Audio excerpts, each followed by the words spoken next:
Okay. So the next piece I'd like you to do is think about a conflict, like I said in the last instance, that you have experienced that just still aches inside of you. And you're going to kind of bring that into the space here and just think about the people that were involved with that. And it's not something that you have to like really work on directly today, but you're going to kind of set an intention right now of, I want to understand something new on that conflict. I feel stuck.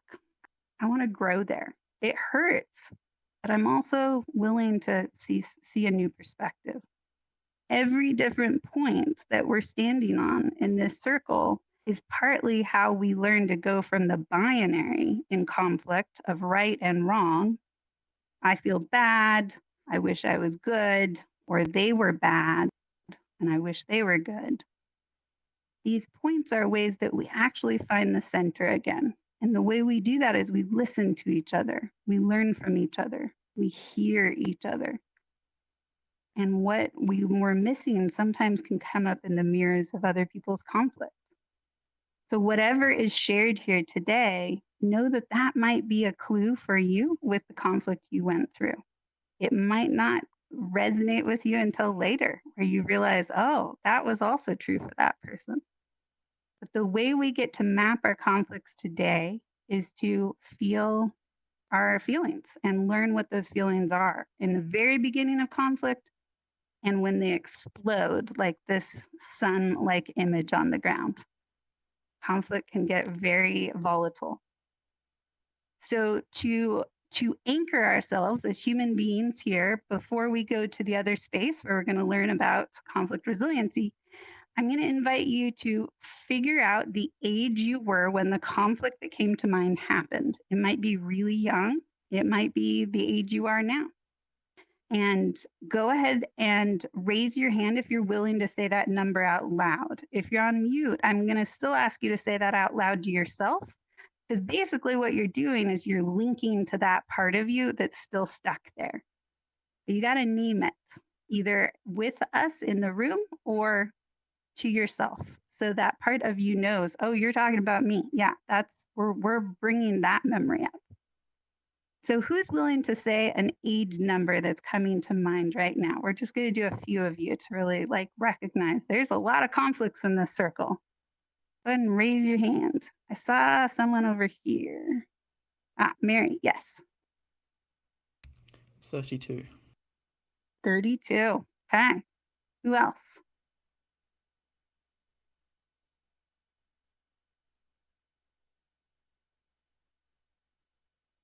Still thinking. I'll say 5. 5. Yep. Many times when I do this, I ask people to go back as far as they can. And so we get really young parts in the room, like 2 or 3 years old. Today, we're just going with whatever came to mind. Yeah. Did you have one, Limbic? Hi, yeah, I was about 2.5. 2.5. There you go. Mm. That's how young conflict gets awakened in us. Earliest memory.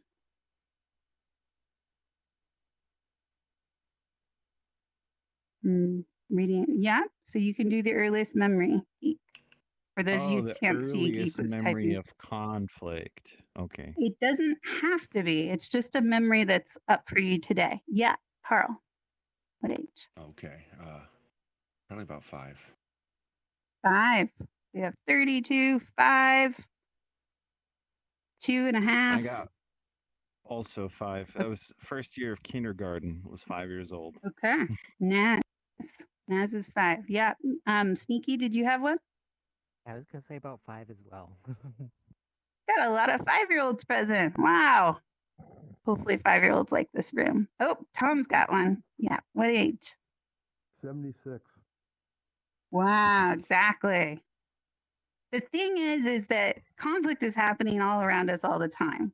And not thinking a conflict is hurting recently is a way that we're protecting ourselves because we're not yet ready to look at it many times. But it's good to own it. wherever it's at. Yeah, go ahead, Nikki. Oh, I was gonna say probably 4 or 5 too. 4 or 5? Yep, got a lot of youngsters. Well, Yeah. good news is this model was grown and born first, kind of synthesized and forged with very young children.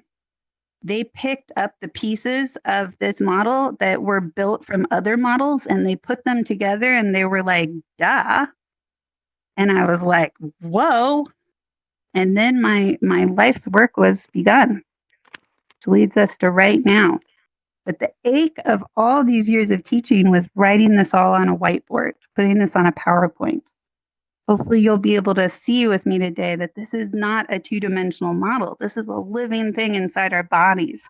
And making it really flat, it's really painful every time. So we're going to learn it in a three-dimensional way, high definition today. For those of you in Quest 2 headsets that are not connected to PCs, there could be some blurriness that we're still troubleshooting. So please feel free to move close enough to the text that you're going to see up as a complement to our 3D image.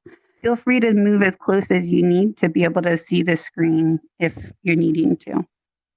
And for Quest users, we don't have this as tested. So if you are getting queasy at all or anything like that, please take care of your bodies. I'm not asking you to stay if your bodies are asking you to leave. But otherwise, my invitation is try to be present through this today. And if you need to step away and just kind of be somewhere else and gather your thoughts, you're welcome to do that. There's some really great pathways in here to reflect on. And so without further ado, let's move to the next space and we're going to start talking about conflict. Yay.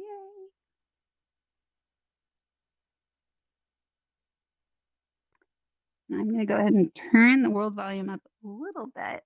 I don't get to hear it, but I really like this piece of vibrational music. You can mediate the music for yourself as high or low as you want, but it kind of has a grounding vibration to it. And I've been enjoying looking at this with that music. So here we all are. Yay. So yes, you are welcome to stand anywhere in this circle. There's also a way to go directly up to the top and stand above it if you want to look down. I just need to let you know that even though you might think that we can't hear you up there, right now it's still set so that we can. There's a microphone set when I stand right here. So you should all be able to hear me. Please emoji if you cannot hear me. And the same thing happens on the ceiling right now. So try to be quiet if you're up there. But yay, let's jump in.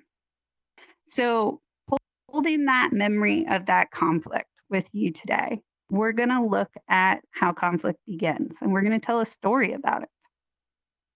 And this is your journey with yourself. This is absolutely also about community building, because if we learn about our emotions and how to feel those feelings consciously and name them, we are less likely to become the emotions and act them out on each other. And we live in a culture that only allows a few different kinds of emotions. Otherwise, you're supposed to be quiet. And so not having fluency to our emotions and how they live in our bodies leads to a lot of problems. And we're going to see how that builds today. So this is called the DOT model, and it stands for Deepen, Orient, and Transform. It's kind of like when we're in conflict, it's black and white. It's like, oh, I don't know what to do. The world feels simply terrible. And so just even in the word DOT, this is your key. Deepen into the awareness of scarcity. The last thing we want to do when we're feeling stressed by conflict is really understand all the different tendrils of what it's made up of. We just want it to go away. It's awful. But this is actually saying, nope, this is the time to grow the roots. Kind of like in a storm, trees grow deep roots in storms. So deepen into the awareness of what's not working. Do it on purpose, including feeling your feelings. Orient to human as the opportunity, and transform by remembering the enoughness. Today, we're only going to get through step 1 and a little bit of the O. So we're going to be doing duh or do, but not dot. Dot is later when we get the rest of the world built. You get to see part 1 today. And understand most people take just the deepen part and they digest it for months before they're ready for the next part. It goes deep, and it doesn't just link to the one memory you came up with today. It links to a lot of other things. So you'll have plenty to chew on. All right. So here we have our dot in the middle. And I like the symbol of the dot because dot is something we see at the end of every sentence. We don't really pay attention to it, but it gives us closure, technically. It's the end of something many times. And yet, what if we zoomed in really far and looked inside of that? What if inside that dot at the end of our sentences are all the things we never said? The in between the lines, the mystery, the stuff we didn't know how to find words for. It all gets stored right at the end there because it matters, and we didn't know how to make it matter together. And so every time you see a period, I hope you remember to check those places where we're kind of covering up or avoiding the conflicts in our lives. We're going to look inside this dot, and with the magic of VR, we're going to see that inside this dot is a fetus. This is where we start to organize and experience our first conflict before we're even born. At 6 months old, there's patterns that have been identified that show that fetuses are responding to sounds they don't like. They constrict, they posture, they try to move away. They show clear irritation or fear. For sounds that they do like, they soften, they suck their thumb. They're clearly relaxing and enjoying something there. This is where we begin to make sense out of things we don't like. It's totally dark in there. We're floating, never even taken a breath. This is the beginning of conflict. The thing we don't like and the thing that maybe makes us feel better again. We start to organize. Which one do I like? Which one don't I like? But then it gets a little more complicated. We're born. We're born into these bodies that are cold and not getting their needs met the way we need them immediately to be met. And we feel scarcity. Scarcity is the sense of not enoughness. It's the sense that I'm not getting what I need.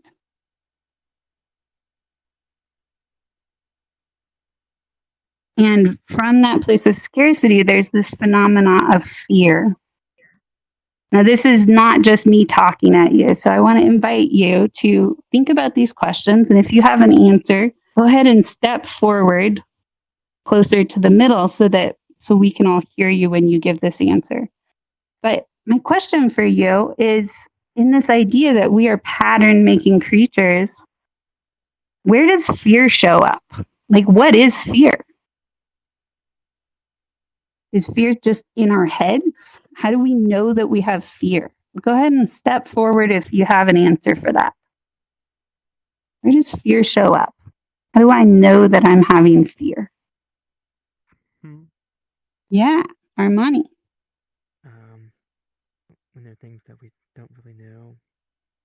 Oh, try stepping actually in the middle. You're pretty Middle? faint still. Yeah, Okay, there we go. middle, Yeah.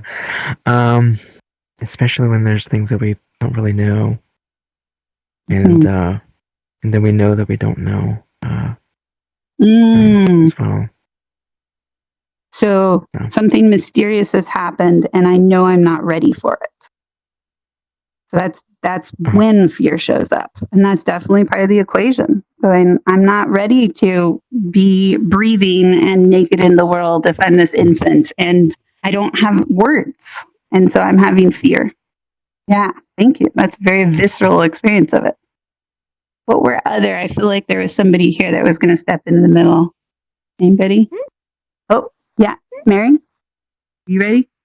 Oh, Nikki was. Whoever steps in the middle. There you go. Okay, good. Yeah. Avoidance by all cost.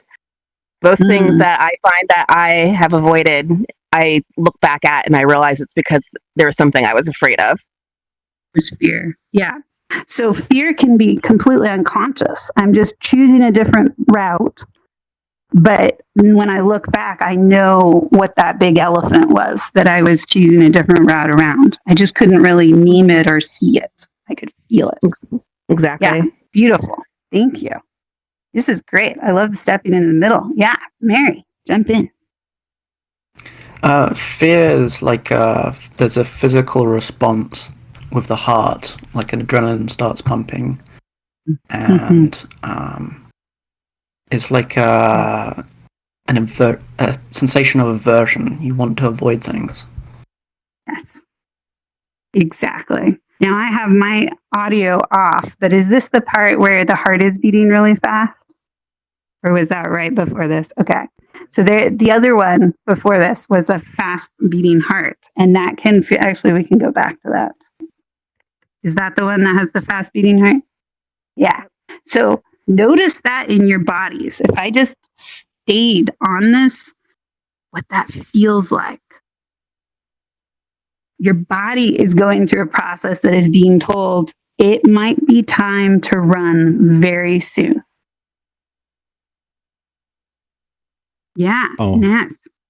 I was going to say there's a bit of an irony talking about fear and asking people to come in the middle of the circle when one of the greatest fears most people have is a fear of public speaking. Yeah. Your entire village is gazing at you.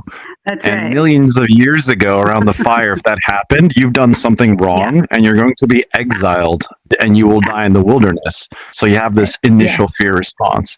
But actually, I was going to talk about the ocean. My first fear was very, very young, the Atlantic Ocean. I live on the coast, and so there's just crashing waves, and everyone's swimming, and I'm like, how do I walk into the ocean? I don't know what this is. It's cold, and you walk into it, and it's terrifying. But I got over the fear, and I walked into the ocean and swam in the ocean, having no idea what's in it. Welcome to the ocean of the middle. Thank you for stepping in. Well, yeah, lovely. And so the point here to invite you, and thank you everybody who's leaning in here. The point here about fear, the dot about fear, is to recognize that fear is not just in our heads. Fear is in our bodies, and fear is in our emotions. And those have complementary response sets inside of us, but they're also different. So we have up on the board here, we are pattern creatures. Now, I sometimes go too fast. And when I wrote that for the first time many years ago, and then I looked at it during a presentation, I was like, that's not a good sentence. I don't like that I did that. But what I found was that when I asked people, I said, oh, I'm criticizing myself. I'm feeling fear that I've written it like this. People said, oh, no, I knew what you were going to say. And I polled the room and I said, what was I going to say? And everyone had different words that they had put in this sentence. We are pattern making creatures. We are pattern building, seeking creatures. We are pattern like creatures.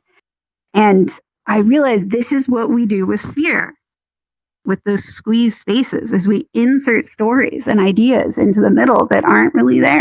We don't even think about it. We just do it automatically.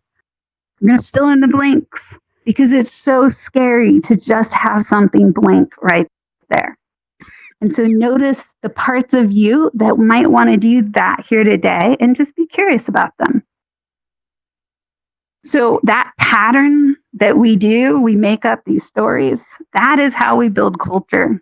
Culture is the shared stories that tell us how to belong together.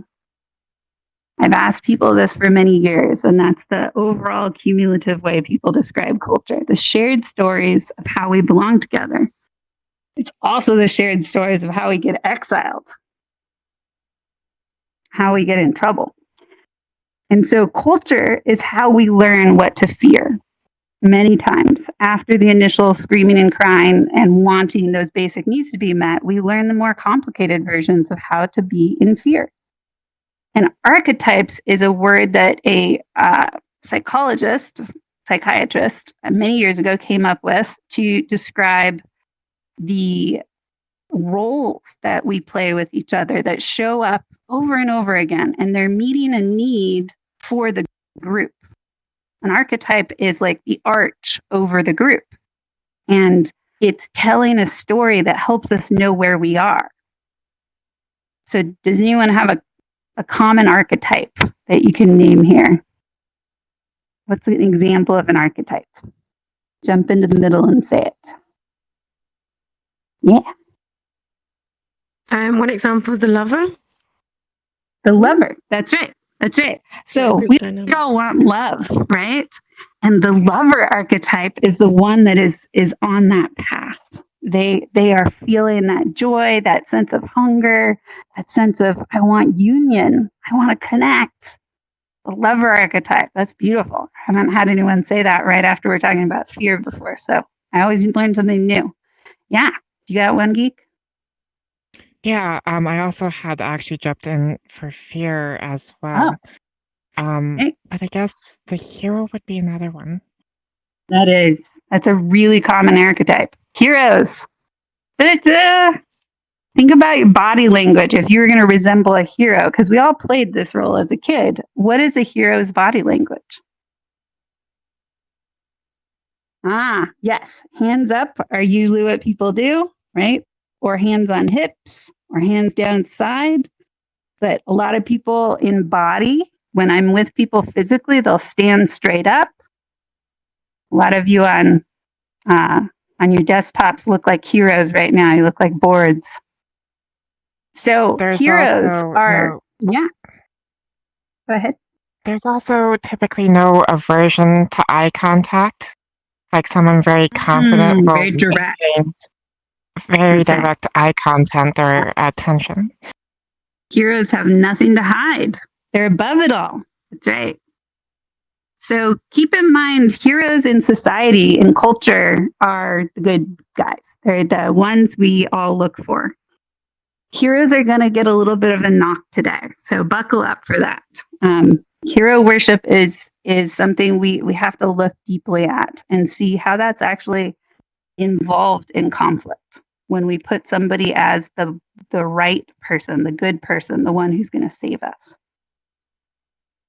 So when this fear happens, it splits. It splits us. We go into black and white thing. We go into this binary perspective and we go, oh, yeah, who's at fault? Who did this? And who was it done to? In the conflict that you thought of, you might have been the villain. You also might have been the victim or the target. So in parentheses, these words are the words we use more commonly. It's very rare to see somebody in a conversation being like, hey, villain. But it is really common to see people say, that person bullied me. So the more modern day ways we name these archetypes are listed in parentheses. And then we split again. And these are less common for us to think about because we're usually going, whoa, villain, victim, villain, victim. And we're so transfixed with this binary that we don't look the other direction and go, wait, what are the other roles that have to be at their extreme to be a conflict? So the victor or hero, this is the person who has the power, the elected power of the group. The group is looking at them and being like, it could be you. You're the one that's going to make it better, aren't you?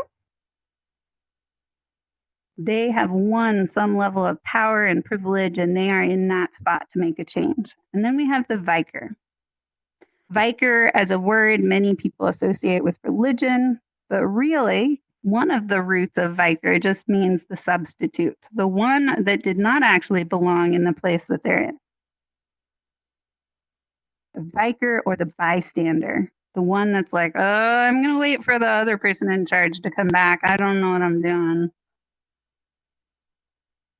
A lot of the models about conflict take three of these archetypes, the villain, the victim, the hero, or the villain, the victim, and the Vicar.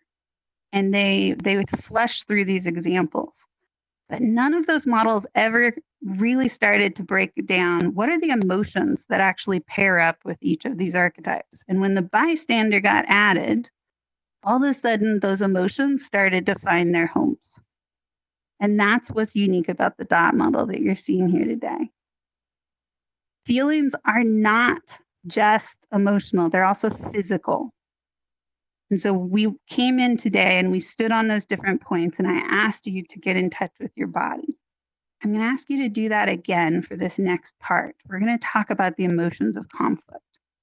Emotions don't just show up as a story in our heads, they actually imprint in our physical body. And there are similarities across cultures of how they show up: more heat, more blood, more rushing, more adrenaline. But there's also differences because our cultures tell us how we're allowed to feel that in our body and notice we're feeling it in our body. So this is a chance for you to pay attention to your body as we talk about these emotions, almost as if you had this scanner on you and you could see things light up. Does it get tighter? Do you want to make a noise there? Does that feeling have a noise? Do you want to get smaller? Sometimes when we do this on our Human on Purpose hops, where we go to worlds and we see how they make us feel, what hard feelings they're making us feel, we'll actually change the sizes of our avatars to reflect how big this world makes us feel or how small we feel right now. And sometimes we even change our avatars entirely. So feel free to experiment with that and lean into, what does this feeling do for you? The behavior that often comes with these archetypes that we're looking for and reinforcing. If I have pegged Sneaky Cat over there as the villain, I'm going to see Sneaky's body language and and there comes the claws. And I see Sneaky's ready to fight and jump out at me. And I'm like, oh yeah, cats are predators. And my brain is starting to get ready to be pounced on by Sneaky Cat. I mean, think about the name Sneaky Cat, right? So thank you for letting me pick on you there, Sneaky Cat. And now the dragon came over here and was like, oh, there's conflict, right? So look how quickly I told a story about Sneaky Cat. Before that moment, I have never seen Sneaky Cat as anything but the most cuddly, like expressive, joyful cat in VRChat. I mean, wow. And yet really quickly, I started feeling some caution as I told that story about you. This is how fast we start to pattern behaviors and recognize them to confirm and fill in the blanks of the mystery around us. For the victim, we see flight. We're looking for that person to move away from us a little bit. Oh, you think I'm your villain. Oh, you're going to try to get away, aren't you? For the victor or the hero, we're looking for that fix. We just want to make it better, make it all right, even if nobody's inviting us to do that. And for this vicar down here, we have a freeze response. You all know that bracing feeling where the only thing left is the heartbeat and it's just numb or cold. And it's like you can't move even if you wanted to. These are the archetypes and the behaviors that go with them that build conflict. And we're always orienting and looking at each other to see, is it that kind of conflict? Are you going to play that role with me right now? And now I'm going to reinforce that role with you. You move away, I'm going to move towards you. I'm going to be like, you shouldn't be afraid of me. I'm going to move into you. And that's going to make you more afraid of me. So it's going to validate my fears. And yet there are emotions before we get to those extremes that if we track them, this is my message for myself and the world. I practice this because I need this more than anybody. There are emotions that as we recognize how these emotions make us dance together in this awkward, dissonant, disruptive dance of conflict, we can make new decisions because we can catch the conflict in the micro conflict area. We can start to recognize when they're very small. So we're going to look at these from the beginning before we get out to those extremes. And we're going to look at them in the same sequence. So you can start to memorize these. In the very beginning of conflict, one of the first emotions that can happen is frustration. So how does frustration show up? How do we know we're frustrated? One person jump in the middle and tell me how you know you're frustrated, ideally through your body. You notice it in your throat, in your toes, in your breath. Top. Okay. Geek. How do you know you're frustrated? As far as body sensation, it feels almost like there's a restraint. It's like tugging at your body, preventing you from moving because you don't really have a course of action. Yeah, lovely. So I'm bound. That's how. Something's constricting me. And I can't move forward, but I know I want to move. I know that some motion or emotion in me is being blocked. That can be the sound of frustration. Right? I want to move forward. So, show of emojis, who resonates with that description of frustration? I'm bound. I'm tied up. Show of emojis. So we got 1, 2, 3, 4. Yep. So we've got some resonance, right? Oh, yeah, I recognize frustration that way too. What about irritation? A lot of times people don't really think about the difference between the two of these, but they are different for some of us. You know you're irritated. Somebody else jump in the middle here. Who's going to jump in? Irritated. That's my sound for irritation. For me, with irritation, I get like everything tightens up. I clench, maybe my jaw, or bite down on my teeth more, like you're saying that sound. So that's for me. Were you asking for what is the body sensation, or what do we do in response to it? Oh, that was great. So biting down, tensing up. So not I'm bound, but I'm constricting. Yeah. Who here resonates with that for irritation? Can I add to that? One. Yeah, sure. Jump in. I have this thing that goes on with my eyes where I'm when I'm irritated, I want to look away from the person. I don't want to look at them, and my eyes go to the right quite often. It's a natural reflex where I just look to the right. And I've even had people say, "Who are you looking at there? Is that your audience?" And yeah, so it's all about my eyes, and then my brain hurts from it. Yeah. Oh wow! Yeah, look at that. We got some emojis coming out. Beautiful. So notice this is how you can link to each other just a little bit. It's scary to tell people how we know we feel our feelings. And offering emojis is a way to validate each other and be like, hey, you're not alone there. It shows up for me like that too. So beautiful. Yeah. So here we've got frustration and irritation. And this is the secret that I could never easily show on a PowerPoint or even the animations I tried to do. They are going back and forth. They're actually really connected to each other. And so the number one thing that I have seen as a social scientist and former therapist is if one person identifies as one emotion and they're in a conflict, the other person will never identify as having that emotion. They will identify as the opposite. So if I say, wow, you seem frustrated. Oh, go ahead, Jay. I was just going to mention our camera crew is going to have to shortly get a hard stop at 2:30. We're already at 2:26. Okay. Oh, I thought it was 5:30 for them. Okay. Well, hopefully our cameras will keep going. Thank you for jumping in there. That's interesting. Okay. Because we have a 2.5 hour window, I thought, but that was my bad. Okay. Yes. And thank you, camera crew. Let's give our camera crew lots of emojis, even though they have their hard stuff. Oh, terrible. And make sure my camera's out. Okay. And so, yes, we're going to keep going here. We have a 2-hour window and we're about, let's see, we have another half hour before at the end of the event. So we were talking about frustration and irritation and looking at how they connect to each other, looking at how they actually dance between us. So frustration is I want to get bigger and louder, be like, you're not listening to me. And irritation is like, I want to put my hands up. I want to get you away from me. Whatever is happening over there is pushing on me. It's getting me red, inflamed, irritated. I want to get away from it. So who resonates with that description? That's the most common way I hear people describe it, and I've learned to give it back. Go ahead and give emojis for that.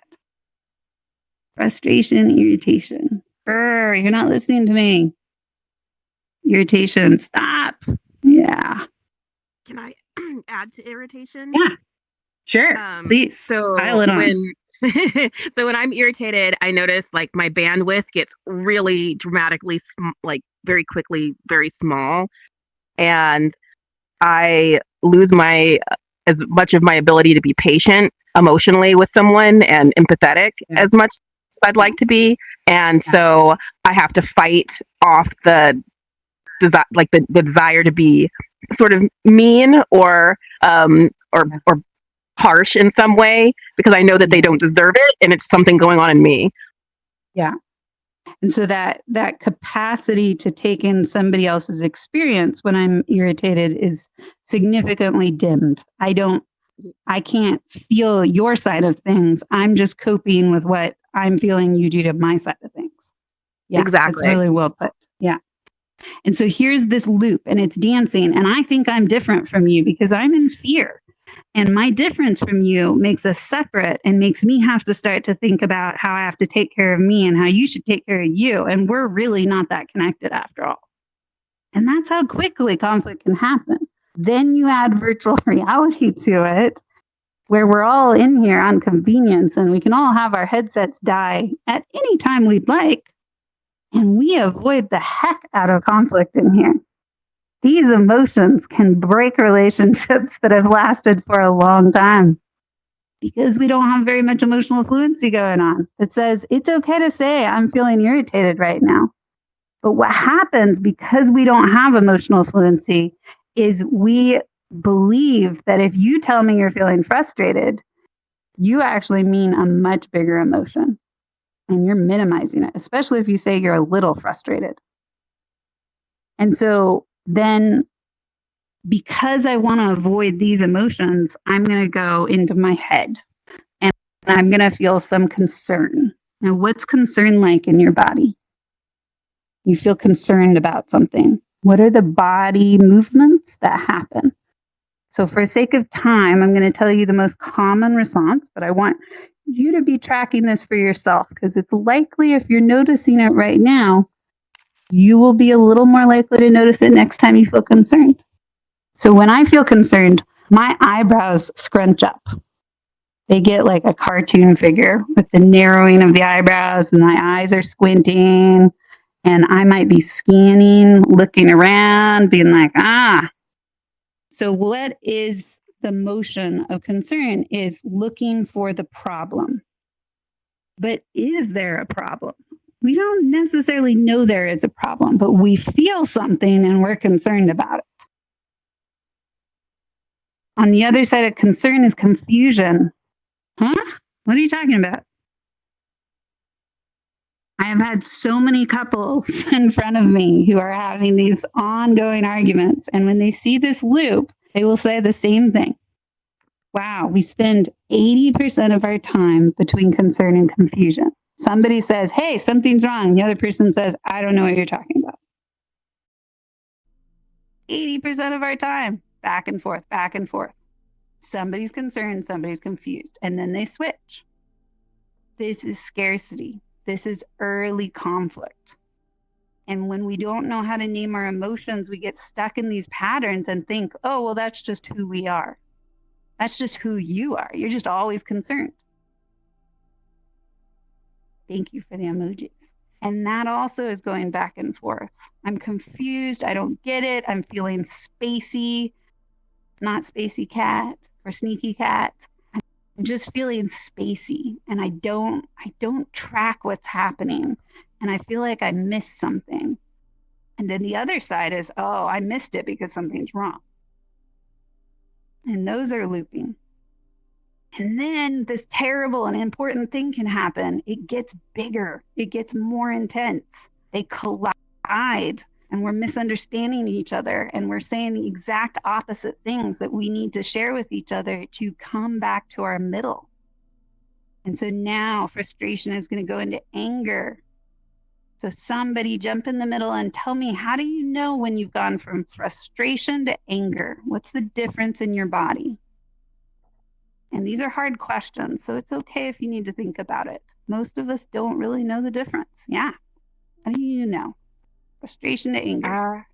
It stops being more of a restraint and it starts being more of a boiling sensation. And that boiling, Yeah. that simmering, it's kind of like the middle ground between frustration and then rage, which would be There you an go. inferno. That's it. Yep. Beautiful. So frustration is my growl is coming. Anger is where that growl is reaching out through my body and affecting my environment. I might stub my toe. I might close a door too hard. This is where it's boiling out of my bones, into my muscles, into my actions. Anger is an escalation of frustration and it becomes really obvious. We can feel it, but most of us have gotten so scared of anger that when we see frustration, we go, oh, you're about to be angry. And guess how that makes the frustrated person feel? Pretty angry.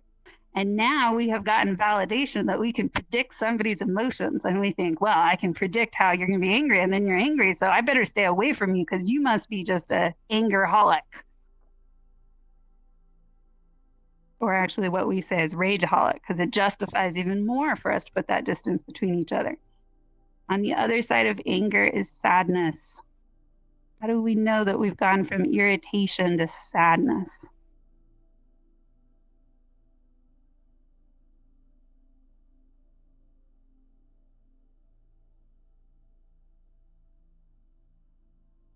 So sadness is when a violation has happened. For both of them, that's true. But sadness is usually the sense of being punctured.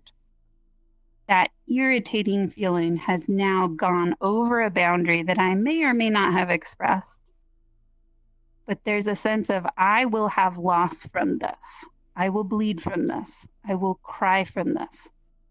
It got beneath my skin. This is not the sadness of releasing and finding grace. This is the sadness that has anger right behind it. This is the, how could you do this to me? Both sides say the same thing. They just have a different tone to their voice. How could you do this to me? And those are looping. And now those are really uncomfortable. So let's get out of our emotions. And we're going to feel some worry because worry means maybe we can fix it. So we're going to pop up and try to be the hero and be like, okay, all my options at A and B and C and D, and I'm going to keep going until I get to Z, and then I'm going to just start over again because maybe I'll find it this time. Notice what worry feels like in your body, in your head, in your heart. In my family system, worry was something that meant they cared. My grandmother always worried. And people said that with that tone of voice. Oh, she always worries. Now I look back on that and I'm like, what a miserable life. That's a hyperactivated nervous system. That's a chronic state of fear. But we made it just mean she cared. And now I look back on that and think, I wish we could have done that differently. It's kind of tough. Always be the person who's worrying. The other side of worry is guilt. Guilt. How do we know the difference between confusion and guilt? How do you feel that in your body?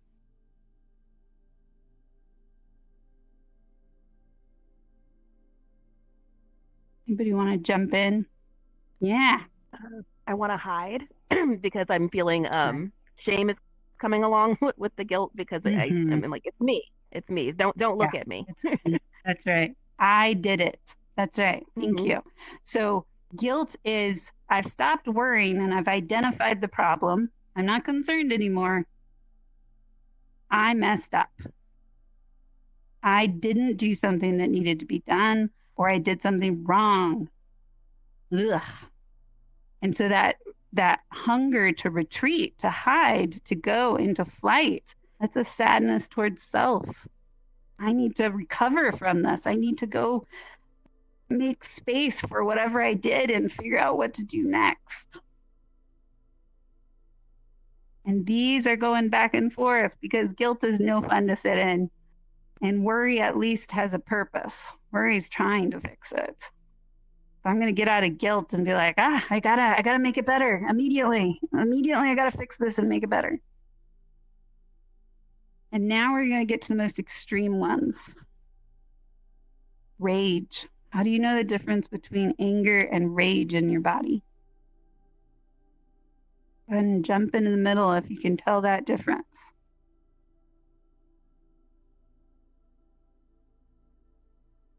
Many times people say that rage is when their words go away. Rage is where we black out. Oh, yeah, thank you. Go ahead. Yeah, I would agree. I would think that it's almost like where you feel like you're out of control, and it feels like it's just been bubbling up to the point where you're not even aware of what you're doing. Sometimes people describe this as a righteous anger. It's explosive, it's volatile. There's not a lot of thought happening at this point. Blacking out, seeing red. Rage takes us over. It is the inferno, and it is consuming. And the other side of rage is terror. What does it mean in society when we call people terrorists? We're really saying, I feel really extreme fear about something you did. But instead of saying that, we call them terrorists. And what happens is we grow more terrorists by calling people terrorists. Nobody ever went when they said, well, what are you going to be when you grow up? And they said, oh, I'm going to be a terrorist. This is a cultural archetype projection that we do at a global level to explain somebody who has fallen out of favor with us and we want to exile or eliminate. And we attribute their personality. Something broke so much in them that they have to go away. Terror is the sense that I am about to die right now, or somebody is going to die. And many times people describe it as, I need to leave immediately. I can't even control this. This is an exit that is happening and taking me with it. But also, I got to look around and take a little mind picture of what's happening. Many times, you know, the classic thing in horror movies of the chainsaw and being chasing someone, they say, don't look behind you. Terror is a sense of, oh, it's definitely going to end badly, but wait, let me make sure. We do look back, and yet it's often too late when we're out at that extreme emotion. These are looping. When somebody's enraged, telling them, you must be terrified, that's tricky business. They don't want to acknowledge being really scared. They're enraged. I am big Hulk person. I don't get scared. And when somebody's terrified, it's also kind of tricky to be like, you must feel rage. You're not really resonating with that at that point. It's more like, no, I believe I'm about to be annihilated. I just want safety. And so those super uncomfortable emotions, we don't want to spend any time there because those are short term. They take all our energy very quickly. And so to get away from those emotions, we pop up into judgment. Judgment is not just a behavior. It's a sense of certainty. It's a sense of I'm the decision maker and I have to choose. But this type of judgment, because it's from scarcity, is going to split. It's going to create a dichotomy. Who is good? Who is bad? Who is right? Who is wrong? Who stays? Who leaves? And this place of being that hero means I'm externalizing the problem. Somebody outside of me is wrong or right. So the other side of judgment is shame. Shame is the inverse of that. Instead of pushing it outside, I'm pushing it inside. I didn't just make a mistake, I am the mistake. That's shame.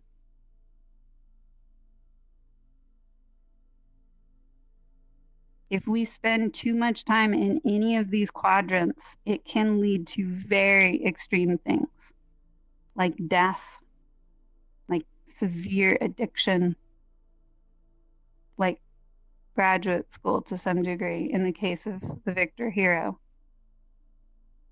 I say that somewhat as a joke, but it's a really real thing that people will sacrifice their families and their lives to become certain of something. But the terrible thing about graduate school is the further you get, the more you realize you actually don't know anything. The thing that people want to say when people are in a place of shame to the point of believing they should no longer exist is don't feel like that. Don't feel like that. It's not true. But unfortunately, what that can do is it can push people further into the place of shame. Because shame is, I believe that I'm special, but in the worst kind of way. I believe I can become a hero by removing myself from this place. That is shame. I am the problem. And so this is a place where I give a little key from somebody who's worked crisis lines for years and watches this cycle with people at the worst moments of their life. The most powerful thing that we can do when we see somebody in shame is not to say, nuh-uh, or don't think that way. The most powerful thing we can say when somebody's in a place of shame is, me too. Because the truth is, we all have shame. We all have places and memories and moments in our life where we believed, even if just for a moment, that we did not belong there. And it would be better for whatever's happening if we were gone. And even if that is not true for you right now, that part of us is still there. That part of us is a bell that we can ring inside of us to match somebody in that place and say, I get this. I know this place in me. I'm with you. Because shame in its ultimate expression is a conviction of, I am alone and I am uniquely bad. And when somebody says, me too, it kind of kills that.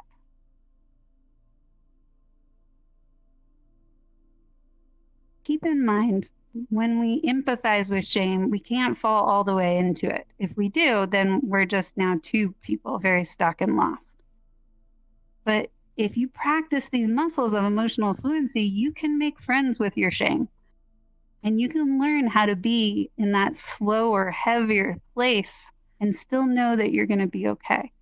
And that is the bridge out of that place. I feel ashamed. Heyuh, Dr. Diaz, Ruth, I feel ashamed so often, you have no idea. I feel so ashamed. That is a reality and vibration in me. Absolutely. I also feel these other feelings and other ones. And as I have learned how to work these muscles, I practice feeling multiple feelings at the same time. It takes a lot of work to feel the flavors and how they combine.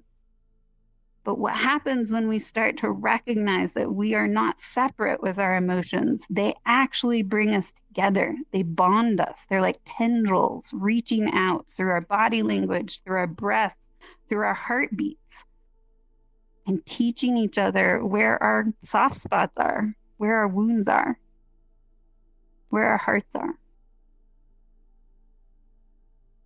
Is we start to realize that if our emotions connected us, maybe we could have a different outcome.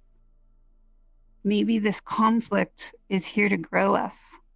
Or even if it's not a destiny thing, we could actually believe for a moment that it might not be the same as it was last time.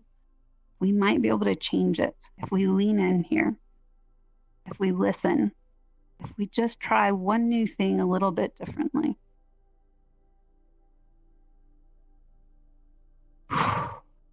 So we're near the end here, and this is heavy. This is intense stuff. Thank you for holding so quietly and still as you're listening and learning with me here. To get to the bridge, we need to look briefly at this concept of black and white thinking that we started with from the very beginning. Do I like it? Do I not like it? Do I want to move towards it? Do I want to move away from it?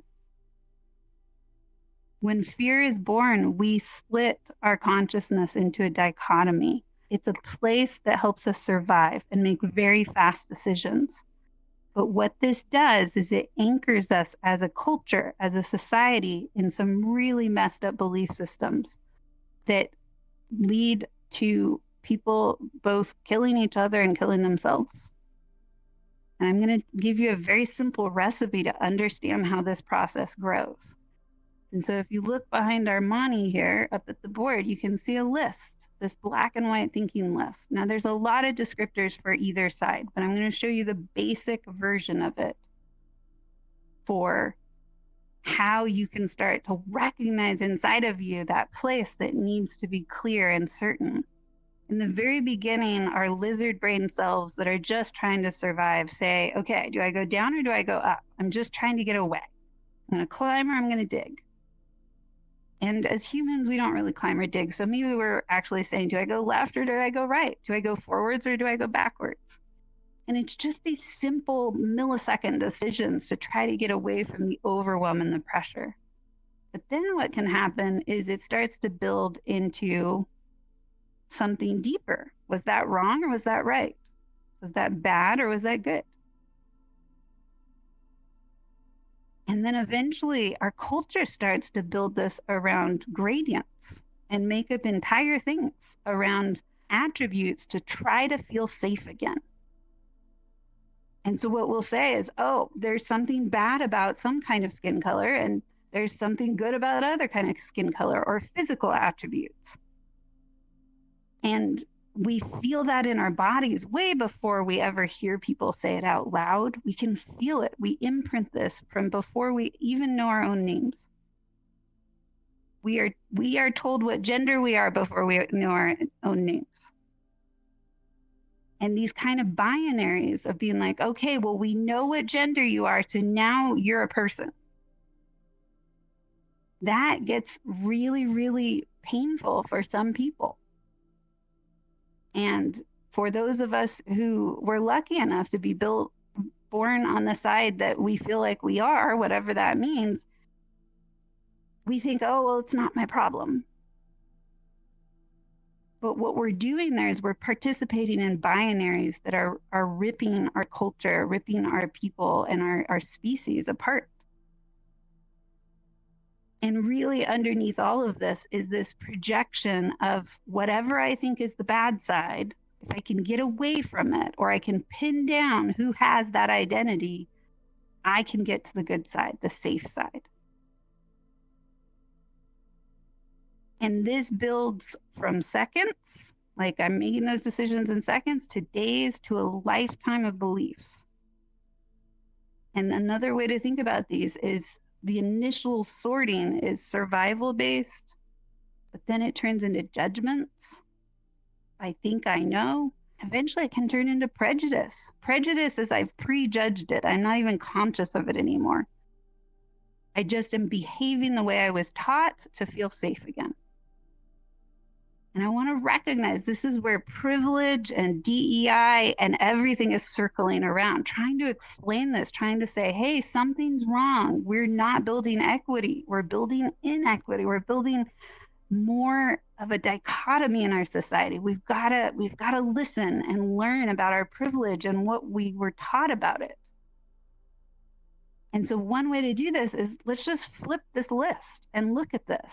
For some people, all the positive or good stuff is associated with the other side, and all the negative and the bad stuff is associated with the other side. This is the coding to some of the massive issues we have in society today around our identity and our sense of belonging and who is worthy and the pecking order concept. We can walk into a room and within minutes we can identify who we think would be the first to be kicked out or killed or whatever else if scarcity increased. We're always coding these patterns inside of us. And so again, this question, how did we get here? And this is where I'm going to tell you a brief story about a very young child who was a co-constructor of this model when it was born about 10 years ago. He was in foster care. He had just arrived in the room with a whole bunch of kids who were drawing this on a whiteboard. And I later learned, couldn't even read. So he didn't understand all the symbols and the words up on the board. But he dropped this big trash bag with his belongings in it, and he asked who was in charge, and he grabbed a red pen, and he came up and he said, "Can I show you what you're missing?" And the room froze because he was very powerful in what he was saying. And I said, "Okay, sure." And he went and drew a big heart in the middle of that cross, and he X'd it out. And he said, "This is what we forgot. This is what broke." I still do not know how he so instantly was able to figure that out. I was getting pretty stuck at that moment with all these teenagers that were looking at this model and going, basically, so we're all fucked. They got it, but it scared them, and it scared me too. These cycles we're in are so entrenched. And yet this very young child was able to recognize this somehow and step up and remind me, and hopefully you, of what we lost. The heart is something we symbolically attribute to love and to loss and to emotions, but it's also near the middle of our body. It is also the joining place for all of our limbs and bringing oxygen and rhythm and a sense of safety back to us. That bridge between that brokenness, I believe, is human. That is the fifth archetype, the fifth element, so to speak. Our humanity is the thing that we use to explain the worst of what we are. And the invitation of the dot model is to go through this journey of making friends with the hardest emotions you have over and over again, every day. They are your new family, and you're going to get to know them by name and by body sensation. And as you get to know them, you will learn to practice that word human, not as an excuse for how you are not enough or an explanation for how you've been failed by others, but as an opportunity to come back to the middle and try again. This is so hard. There is no perfect or right way to do this. This is not about religion. This is not about selling you or me anything. This is about a moment in history, in the country that I live in, where tomorrow a man is being elected who has very much flirted, if not clearly identified, with some very extreme and biased and binary beliefs about people. We are entering a time of turmoil and suffering, very likely in this country, I believe, tomorrow, starting at a whole other level. This is a hard message to bring to all of you when I feel so tired and discouraged inside. And yet, this moment, this creator, Nimzy over here, who had the faith to try again, to offer something from nothing. She didn't get paid anything for this world. This was a gift. She deserves to get paid for this world. This is an epic world. This is a moment when maybe each of us could make one small step inside to commit to building some emotional fluency in our lives, to not avoiding uncomfortable emotions as if they are the bane of our existence. Emotions connect us. That is my message to you and myself. Emotions help us dance. They are a dance through us. They're telling us about our environment and our world. And instead of taking them personally and being like, oh, I'm feeling angry again, I must be such a bad person. I've just looped into shame, by the way. Instead of doing that, I just get to look at it like a compass and be like, oh, I'm feeling angry. Is anybody here feeling sad? Please raise your hand. Yeah, me too. Me too.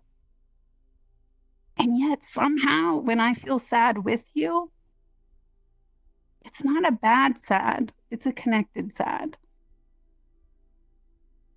Anyone here feeling angry?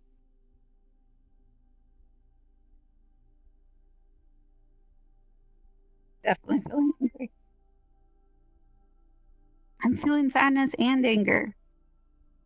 I'm feeling all kinds of feelings. And the invitation here is to build a language back, maybe that we've never had as humans. Maybe this is completely the new evolution of human. To start leading our sentences, not with I think, but I feel. Not because it's going to win us anything. Heroes don't usually talk in that language, do they? But because it's a bridge. When I tell you that I feel something, it is an opportunity for you to respect my feeling and be curious about your own and tell me how you feel. It is a temporary moment. It's not going to solve any problems for us. But it's a bridge. It's a recognition that I have language, I have a body, and I can acknowledge my feelings and let you know that I'm off my middle a little bit right now, or a lot. And even though you might feel a heart skipping beat of fear, oh my God, Heyuh's angry, uh-oh. You also might go, wow, thank you for the brave courage to say how you feel and embody that. And I'm going to remember that we've gotten through this before and you've told me how you feel and you did not rip my skin off. You just said it, we felt it, and we got curious about it. We learned something from it. Our feelings are teaching us all kinds of things about the world that we've been told to not trust, to not listen to. And what it does is it separates us and it makes us believe in a permanence about each other that is not, I believe, true most of the time. So today we have deepened. We have deepened into the awareness of our scarcity. This shows up in conflict with each other at every level. From inside of me, I can be completely quiet and be ping-ponging all around this model. But all the way to the outside of me, with how I behave in the world, and maybe how I don't even go out into the world because it feels so scary. So, thank you for deepening with me and breaking this new world in, bridging this world new in to our bodies and our humans. Normally, at this point, we would do something called the appreciation game, which is not about let's just jump into toxic positivity. The appreciation game, if we do this again and we have more space to follow that ritual, is about recognizing that something about each person in this room, whether or not you are consciously tracking it, has grown you. We are paying attention to each other way more than we realize. And the appreciation game is about closing our circle with that recognition that we can appreciate something about almost everyone here. And letting each other know, I see you. I see what you brought here. I see something about you that changed me. I didn't even realize it until all of a sudden it was my turn and I needed to pick you. So, in ceremony to that, I'm letting you know it exists, but I also want to honor that I believe we are, right at time. So we're not going to play that game today. This world is part one of a 3-part series, Deepen. Most of the time, many people take this and they will sit with this and think about it for sometimes months or years and watch these patterns evolve in their lives and start to go, well, what if it wasn't just like that? What if the model was wrong? I'm going to try something different just in case. And then they discover new things, and maybe they come tell me about it sometimes. If nothing else, this is your map to Heyuh. This is what happens inside of me for sure. And for a group of people over the years, this is how they experience a lot of their conflict emotions too. So whatever resonated with you, yay. Whatever didn't, let it go. It'll come back a different way, or it will just not be for you to carry in your consciousness. If you had at least one aha moment or, hadn't thought of it like that today, I would love to see some emojis, some feedback. You learned something here. Yeah, thank you. Oh, yay.